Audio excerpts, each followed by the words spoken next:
Guys काफी ज्यादा सवाल पूछा जा रहा है सर, इंडियन ऑर्डिनेंस फैक्ट्री में ट्रेडमैन सेमी स्किल्ड की वैकेंसी कब आएगी, जहां पर आईटीआई स्टूडेंट्स वाले like fitter, Turner, machinist, electrician या फिर अदर ट्रेड वाले स्टूडेंट्स फॉर्म को फिल कर पाएंगे। बिकॉज अभी आप लोगों ने देखा होगा जितनी भी वैकेंसी आ रही है या तो वो डेंजर वेल्डिंग वर्क की है या केमिकल प्रोसेस वर्कर की है, यानी कि म्यूशन इंडिया लिमिटेड के अंतर्गत जो एमुनेशन वाली फैक्ट्रियां हैं वहां पर वैकेंसी को निकाला जा रहा है। तो एक्चुअल में चल क्या रहा है, और यहां पर भी नॉर्मल स्टूडेंट्स फॉर्म को फिल नहीं कर सकते हैं, ओनली एओसीपी ट्रेड से जिन्होंने एक्स अप्रेंटिस किया है वही स्टूडेंट्स फॉर्म को फिल कर सकते हैं। जैसे कि अभी फिलहाल अगेन आयुध निर्माणी खमरिया ने वैकेंसी निकाली है। एक्चुअल में आयुध निर्माणी खमरिया ने अदर फैक्ट्री से वर्क पावर को मांगा था कि भाई हम लोगों को मैन पावर दो, हमारे पास में काम है, लेकिन अदर फैक्ट्री ने उनको कोई भी मैन पावर नहीं दिया। बिकॉज हर एक फैक्ट्री का अपना मैन पावर होता है, तो उसको वो कहीं ना कहीं प्रोटेक्ट करती है कि भाई उसको लोन पर ना भेजा जाए, और इसमें कहीं ना कहीं कर्मचारियों को भी प्रॉब्लम होता है। देन इन्होंने क्या फैसला किया कि हम लोग टेन्योर बेसिस पर डीबीडब्ल्यू या फिर सीपीडब्ल्यू की वैकेंसी निकालेंगे, लेकिन अब इनको एक्सपीरियंस वर्कर चाहिए था कि कहीं ना कहीं भैया हम लोगों को एक्सपीरियंस वर्कर मिल जाए, डायरेक्टली हमारा प्रोडक्शन जो है बेसिकली ना रोके। तो यहां पर इन्होंने एक्चुअल में क्या किया, टेन्योर बेस पर किन स्टूडेंट्स को लिया जिन्होंने एमुनेशन में बेसिकली इससे पहले काम किया है। अब यहां पर देखिएगा उसी प्रकार की वैकेंसी आ रही है, लेकिन यहां पर इसका मतलब यह नहीं है कि जो हमारा टेक्नीशियन का वैकेंसी आएगा, क्योंकि अभी यदि देखा जाए तो हर एक फैक्ट्री में जो कहीं ना कहीं वर्कलोड जो है बढ़ रहा है, धीरे धीरे ऑर्डर मिल रहे हैं। तो अभी आप लोगों ने देखा होगा 2017 में जो हमारी लास्ट वैकेंसी आई थी, जिसको ऑर्डिनेंस फैक्ट्री रिक्रूटमेंट सेंटर के थ्रू सभी फैक्ट्री के लिए निकाला गया था, जब से कोई भी हमारी वैकेंसी नहीं आई जो कि परमानेंट भर्ती हो, लेकिन रिटायरमेंट जो है लगातार चलते जा रहे हैं। तो यहां पे प्रोडक्शन के लिए जो है मैन पावर की आवश्यकता तो डेफिनेटली होने वाली है। तो यहां पर सिचुएशन क्या है, अभी ये इस तरीके से कर रहे हैं, लेकिन जब टेक्नीशियन की रिक्वायरमेंट होगी, यानी कि अदर ग्रुप ऑफ कंपनीज में जैसे मिशन इंडिया लिमिटेड को छोड़कर, क्योंकि यहां पर तो एमुनेशन का काम होता है, तो डेफिनेटली डीबीडब्ल्यू सीपीडब्ल्यू की वैकेंसी आती है। तो ये लोग कहीं ना कहीं भैया एक तरीके से आयुध वीर की भर्ती कर रहे हैं कि एक फिक्स टर्म के लिए लेंगे, देन अगेन वो वैकेंसी को निकालेंगे, वो लोग इनको ट्रेंड करके जाएंगे, देन वो बाहर होते जाएंगे, और यही सिस्टम यहां पे चल रहा है।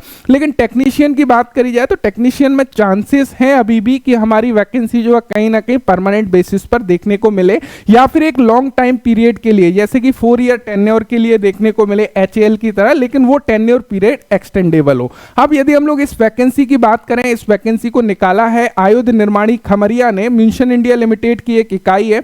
अब यहां पर देखिए आयुध निर्माणी खमरिया की तरफ से जो वैकेंसी है टेन्योर बेस्ड डीवीडब्ल्यू यानी कि डेंजर वेल्डिंग वर्कर की है, कॉन्ट्रैक्ट बेसिस पर है, एंड ऑर्डिनेंस फैक्ट्री खमरिया में, एंड ये जो इनिशियली पीरियड जो रखते हैं वो 1 ईयर का रखते हैं, क्योंकि अभी आप लोगों ने देखा होगा इससे पहले कई सारी डीबीडब्ल्यू की वैकेंसी ऑर्डिनेंस फैक्ट्री खमरिया में इससे पहले रिक्रूटमेंट आया था, देन उनका 1 ईयर कंप्लीट होने से पहले अगेन ये रिक्रूटमेंट निकाल दिया कि कहीं ना कहीं भैया ये जो आएंगे ये भर्ती हो, और वो पिछले वाले जिनको ये बाहर करने वाले कहीं ना कहीं उनको ट्रेंड करें। तो ये सिचुएशन जो है चल रही है। यहाँ पे जो टोटल नंबर ऑफ वैकेंसी है वो यहाँ पर आप लोग देख सकते हो, अनरिजर्व्ड कैटेगरी में 54 वैकेंसी है, ओबीसी नॉन क्रीमिलियर में 12 वैकेंसी है, एससी में 33 है, एसटी में 54 है।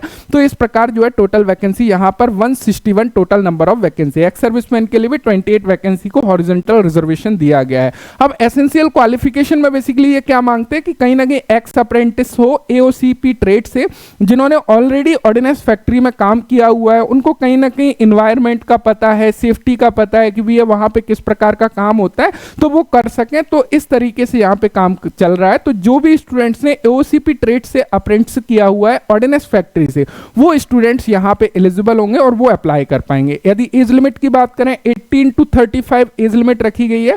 आप लोगों को रिलैक्सेशन मिल जाएगा, कोई भी एप्लीकेशन फी बेसिकली नहीं है। आप लोगों को अप्लाई कैसे करना होगा, नीचे एक पूरा का पूरा फॉर्मेट दिया हुआ है एप्लीकेशन का, उसको आप लोगों को प्रिंट आउट निकलवाना है। प्रिंट आउट निकलवाने के बाद में उसको ब्लॉक लेटर्स में पूरा फिल करना है, अपने डॉक्यूमेंट्स को अटैच करना है, लिफाफे के ऊपर क्लियरली मेंशन होना चाहिए टेन्योर बेस्ड डीबीडब्ल्यू पोस्ट के लिए आप लोग फिल कर रहे हो, ये पूरा का पूरा आप लोगों को सेम जो है ब्लॉक लेटर में ऊपर बड़े अक्षर में लिखना है। बाकी यहाँ पर क्लोजिंग डेट की बात करें तो जो है 11 मार्च 2024 इसकी क्लोजिंग डेट है, तो इससे पहले जो है आप लोगों को वहां पर एप्लीकेशन फॉर्म पहुंच जाना चाहिए। अब गाइस यदि हम लोग मोड ऑफ सिलेक्शन की बात करें, यहाँ पर ये कोई एग्जाम वगैरह आप लोगों का कंडक्ट नहीं करवाते हैं। आप लोगों का आईटीआई में जो भी मार्क्स है उसके मेरिट के बिहाफ पर आप लोगों को सिलेक्ट किया जाता है। उसके बाद में ये ट्रेड टेस्ट यानी कि प्रैक्टिकल टेस्ट लेते हैं, जो कि Indian ordnance factory Khamaria factory में ही होने वाला है आप लोगों का। देन यहाँ पर यदि वेटेज की बात करें तो यहाँ पर आप लोग देखोगे weightage of marks in NCVT exam and trade test. तो यहाँ पर 80% मार्क्स आप लोगों के आईटीआई के जो मार्क्स हैं उसके होंगे और 20% जो होगा वह आप लोगों का ट्रेड टेस्ट का बेसिकली ये लेने वाले हैं। तो कुछ इस प्रकार पूरा का पूरा सिलेक्शन प्रोसेस इन्होंने रखा है। तो इसको आप लोग देख सकते हो, 1 ईयर का कॉन्ट्रैक्ट ये लिख के देते हैं, देन बोल रहे हैं कि फर्दर एक्सटेंड हम लोग कर सकते हैं यदि रिक्वायरमेंट होगी तो। लेकिन इनकी जो सिनेरियो है ये वैकेंसी निकालने का, जैसे कि 1 साल पहले 1 साल भी नहीं हुआ डीबीडब्ल्यू का निकाला था, देन अभी निकाला है, तो इससे क्लियरली हम लोगों को कहीं ना कहीं नीयत साफ दिखाई दे रही है कि उन लोगों को ये कहीं ना कहीं बाहर करने वाले हैं। तो आई होप आप लोगों को ये इन्फॉर्मेशन मिल गई होगी। जो भी स्टूडेंट्स इंटरेस्टेड हैं अप्लाई कर सकते हैं। और बाकी जिन स्टूडेंट्स का सवाल था कि भैया ऑर्डिनेंस फैक्ट्री में बेसिकली क्या चल रहा है, अभी करंट में क्या चल रहा है, तो उनको ये न्यूज़ मिल गई होगी। So thank you so much video देखने के लिए। Thanks for watching and bye.